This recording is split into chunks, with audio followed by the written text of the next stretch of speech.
નમસ્કાર દર્શક મિત્રો, બીએન ન્યૂઝ ગુજરાતીમાં આપનું હાર્દિક સ્વાગત છે। હું છું આપની સાથે નિષ્ઠા રાજપૂત। આજના સમાચારમાં વાત કરીએ તો 51 શક્તિપીઠ પરિક્રમા મહોત્સવને લઈ એસટી વિભાગનું તંત્ર બન્યું સજ્જ। અંબાજી યોજાશે 12 ફેબ્રુઆરીથી 16 ફેબ્રુઆરી સુધી 51 શક્તિપીઠ પરિક્રમા મહોત્સવ। કરોડો ભક્તોની આસ્થાનું કેન્દ્ર પવિત્ર યાત્રાધામ અંબાજી। અંબાજી ખાતે ભાદરવી મહામેળા બાદ મિની મહાકુંભ સમાન 51 શક્તિપીઠ પરિક્રમા મહોત્સવ જે તારીખ 12 ફેબ્રુઆરીથી 16 ફેબ્રુઆરી સુધી અંબાજી ખાતે યોજાનાર છે। આ પરિક્રમા મહોત્સવ માટે તંત્રએ તાળામાર તૈયારીઓ કરી દીધી છે। ત્યારે બીજી તરફ આ પરિક્રમા મહોત્સવના આયોજન માટે એસટી વિભાગ દ્વારા 750 જેટલી બસો આ કાર્યક્રમ દરમિયાન દોડાવવામાં આવશે। અંબાજી ખાતે યોજાનાર આ પાવન પર્વ નિમિત્તે એસટી વિભાગે પણ પોતાની તૈયારીઓ આરંભી દીધી છે। જ્યારે બીજી તરફ ચોક્કસથી એસટી વિભાગના ડેપો મેનેજરે માહિતી આપતા જણાવ્યું હતું કે ગુજરાતના વિવિધ જિલ્લાઓમાંથી એસટી વિભાગની 750 જેટલી બસો આ કાર્યક્રમ દરમિયાન દોડાવવામાં આવશે, જેમાં ગામે ગામથી દર્શનાર્થીઓને અંબાજી પરિક્રમા મહોત્સવમાં લાવવામાં આવશે।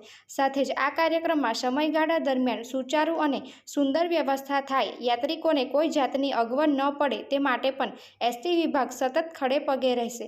એસટી ડેપો મેનેજર રઘુવીરસિંહ આ કાર્યક્રમ માટે કુલ હંગામી 10 બસ સ્ટેશન ઊભા કરાશે। અંબાજી ખાતે વિવિધ 10 જગ્યાઓએ હંગામી બસ સ્ટેન્ડ ઊભા કરાશે। સાથે જ આરટીઓ ચેકપોસ્ટ અને ગબ્બર તળેટી ખાતે પણ 2 હંગામી બસ સ્ટેન્ડ ઊભા કરાશે। ખાસ કરીને ડેપો મેનેજરે માહિતી આપતા જણાવ્યું હતું કે બનાસકાંઠા જિલ્લાની 375, પાટણ જિલ્લાની 70, મહેસાણા જિલ્લાની 80, ગાંધીનગર જિલ્લાની 70 અને સાબરકાંઠા જિલ્લાની 70 અને અરવલ્લીની 30 અને અમદાવાદની 55 એમ કરી કુલ 750 બસો આ કાર્યક્રમમાં દોડશે। ખાસ કરીને અંબાજી એસટી ડેપોની પણ 30 જેટલી બસો આ સમયગાળા દરમિયાન દોડશે, જેમાં દાંતા તાલુકાના ગામે ગામના લોકોને આ પરિક્રમા મહોત્સવમાં લાવી પરિક્રમા મહોત્સવનો લાભ ઉઠાવી શકે તે માટે 30 જેટલી બસો દોડાશે। સાથે જ ગબ્બર તળેટી સુધી જે આરટીઓ ચેકપોસ્ટની 3 કિલોમીટરનો રસ્તો છે માટે મિની બસો દોડાવવામાં આવશે। બસોના ડ્રાઈવર કંડક્ટર સિવાય 1000 એસટીના કર્મચારીઓની ટીમ આ સમયગાળા દરમિયાન રાઉન્ડ રહેશે।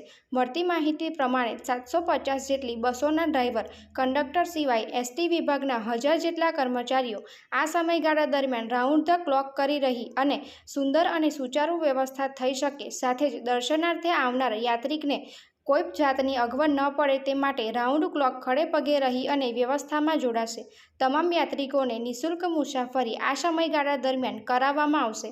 51 શક્તિપીઠ પરિક્રમા મહોત્સવની જો વાત કરવામાં આવે તો અંબાજી ખાતે 12 થી 16 ફેબ્રુઆરી દરમિયાન અંબાજી ખાતે હર્ષોલ્લાસપૂર્વક ઉજવવામાં આવશે, જેમાં આવનાર તમામ યાત્રિકોને એસટી વિભાગ દ્વારા નિઃશુલ્ક મુસાફરી કરાવવામાં આવશે। તમામ યાત્રિકો એકી સાથે 51 શક્તિપીઠના દર્શન કરી શકે તે હેતુથી આ પરિક્રમા મહોત્સવનું આયોજન થવાનું છે, જેમાં એસટી વિભાગ પણ સજ્જ બન્યું છે અને 750 બસો સાથે યાત્રિકોને નિઃશુલ્ક મુસાફરી કરાવવામાં આવશે।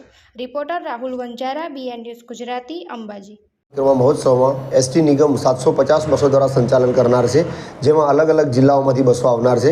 બનાસકાંઠા જિલ્લાની 375 બસો, પાટણ જિલ્લાની 70, મહેસાણાની 80, ગાંધીનગર અને સાબરકાંઠાની 70, અરવલ્લીની 30 અને અમદાવાદની 55 એમ કરીને કુલ 750 બસો દ્વારા આ સમયગાળા દરમિયાન સંચાલન થવાનું છે, જેમાંથી અલગ અલગ જિલ્લાઓના લાભાર્થીઓ અને દર્શનાર્થીઓને પોતાના ગામડેથી મા અંબાના ખોળા સુધી લાવવાનું કામ એસટી નિગમ દ્વારા કરાવનાર છે।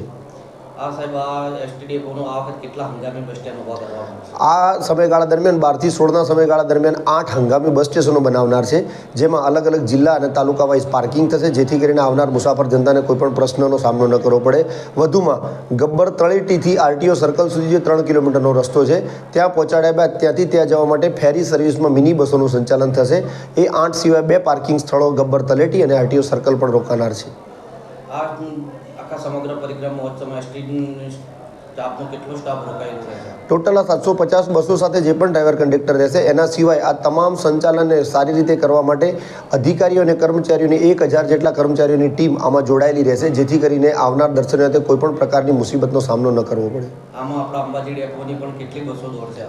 આ સમયગાળા દરમિયાન અંબાજી બસ સ્ટેશનના કર્મચારીઓ પણ આમાં જોડાશે અને 30 જેટલી બસો આ કાર્યક્રમમાં જોડાશે, જેથી કરી આસપાસના ગામડાના લોકોને પણ પ્રશ્નો ન નડે અને દાંતા તાલુકાના લોકોને પણ આ ગબ્બર પરિક્રમા મહોત્સવનો લાભ મળી શકે।